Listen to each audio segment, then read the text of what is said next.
Hello YouTube, how we doing? I'm back. I know it's been a little bit since we've last talked. Just wanted to give myself a little bit of time to kind of just go and maybe lose some weight and just let some things happen before I came back, so I have something to talk to you about. Let me fix the camera here a little bit. I think it's kind of low. You notice I'm not wearing a shirt because I'm going to show you what the G-tube looks like and just go over, just the scars that I have on my stomach, which are very minimal. I just wanted to just show you, so for whoever is interested in getting the surgery done, you know what you're getting yourself into. So I'm just going to talk about a few things here. Like, first of all, I lost a lot of weight. That's one.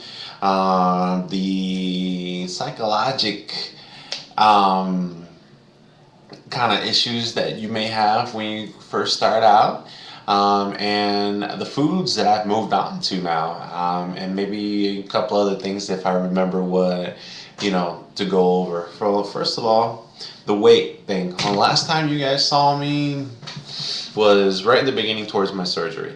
I weighed 358 exactly, and I weigh now, drum roll, 312. So I lost around 46 pounds. I think that's about 46. Let me calculate it here.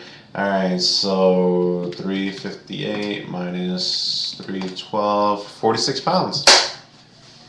So I was right. My math wasn't so bad.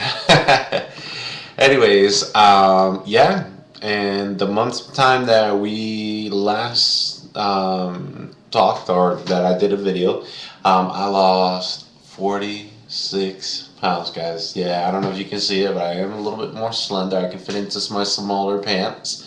I have one pair of pants that I've saved that I've been wanting to fit into for a long time because I've always liked them. So I'm waiting to fit into those eventually. It's crazy though, the amount of weight that I've lost over a month's period of time. It's kind of scary though, because it's kind of like so quickly, it's happening so fast, and but at the same time exciting, because I'll be able to look better, feel better, be healthier, just the whole nine, just everything that that you're looking at it out of it, everything that I've looked forward to from this operation is actually happening.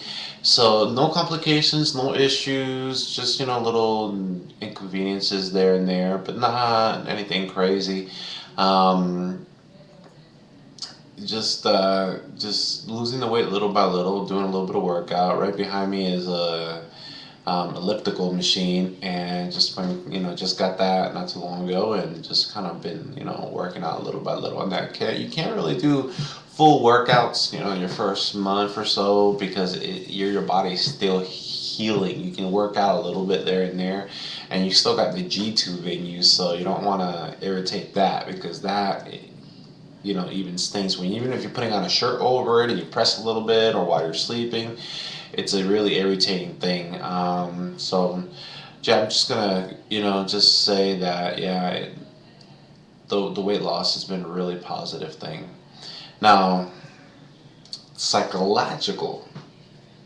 psychological part of it, it's the first month is hard because you're on that liquid diet, and you're seeing all this food around you. And the one thing I can suggest folks is, when you're getting this done, try to do it in the beginning of the year. Don't wait until the end of the year during the holidays for the food, the festivals, Christmas, Thanksgiving. Don't try to do it at the beginning of the year, January, around that time, because you're not having to deal with all this temptation. That was the hardest thing for me, dealing with Thanksgiving, Christmas, the end of the year. Happy New Year's, by the way, and I hope everybody has a great New Year's for 2012.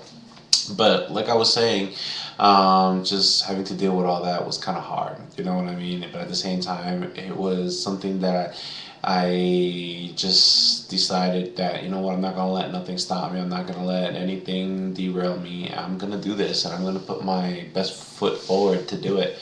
So if I were to start this over, I would do this not during the holidays. That's what I would suggest to anybody that's getting into this now. Psychologically, that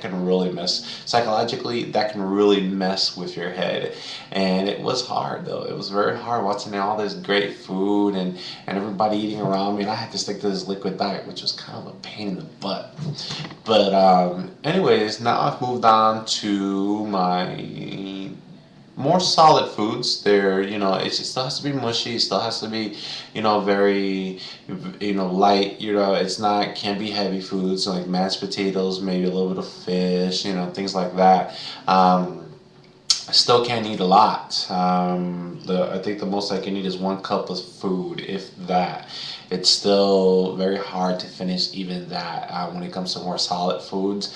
I would say stay away from some foods. Like for instance, I could eat toast, but I would suggest if you're gonna eat it, try to take really small bites, because what happens with toast, it turns, when you're biting into it, it turns back into like a mushy kind of bread, still feeling, consistency. It still turns into that once you're eating it. So if you take a big enough bite on the way down, it will hurt.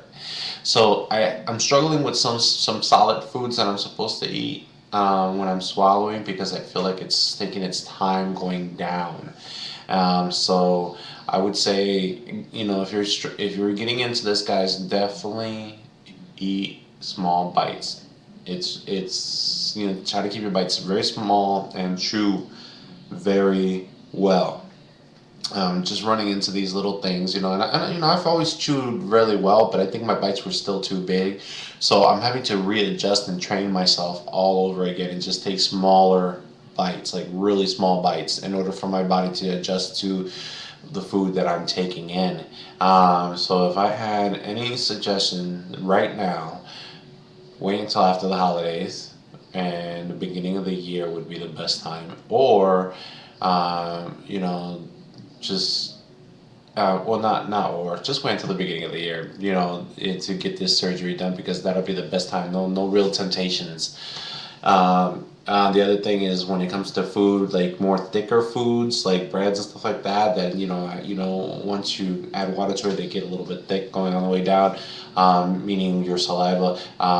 Take small bites, guys, really small bite, and just chew it consistently. Even though a lot of people are probably not used to just munching on one piece of meat or one piece of whatever for a long period of time. It's really a good idea that you guys do, because I've made the mistake a few times where I've just thought that I got it down, chewed it down enough, and I swallowed, and it hurts going down. It really hurts.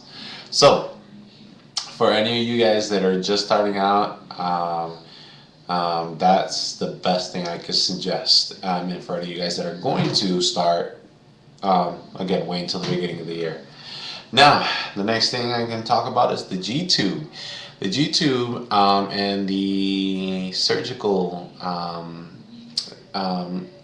microscopic surgical locations. I can't even think what they're called right now. This past month they took like little staples out. The scars are very minimal. Can't even see them. Like for one, let's see. Well, this is the only one that you can really see right here, and you can even barely see it then, but it's right there. It's this little scar right there. This is the G-tube. Sorry about the hairy chest, guys. I apologize, ladies.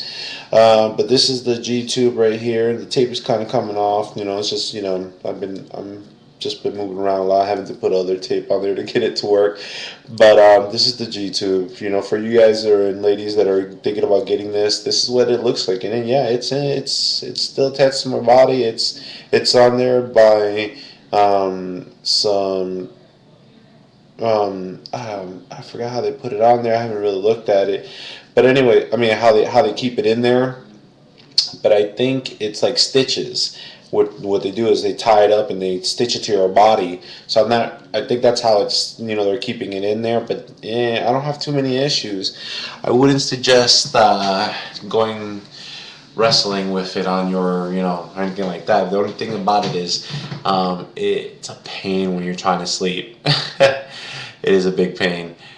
So that's all I can give you right now. I lost 46 pounds, and if I can give you more information, I will pass it on. If you have any comments or any suggestions or anything for me, let me know, and I'll be more than happy to give you a call. If you give me a phone number, private message or something, I'll be more than happy to help you out and giving you some information. And thank you for listening and watching. You guys have a good night and have a good New Year's, and I hope you had an awesome Christmas.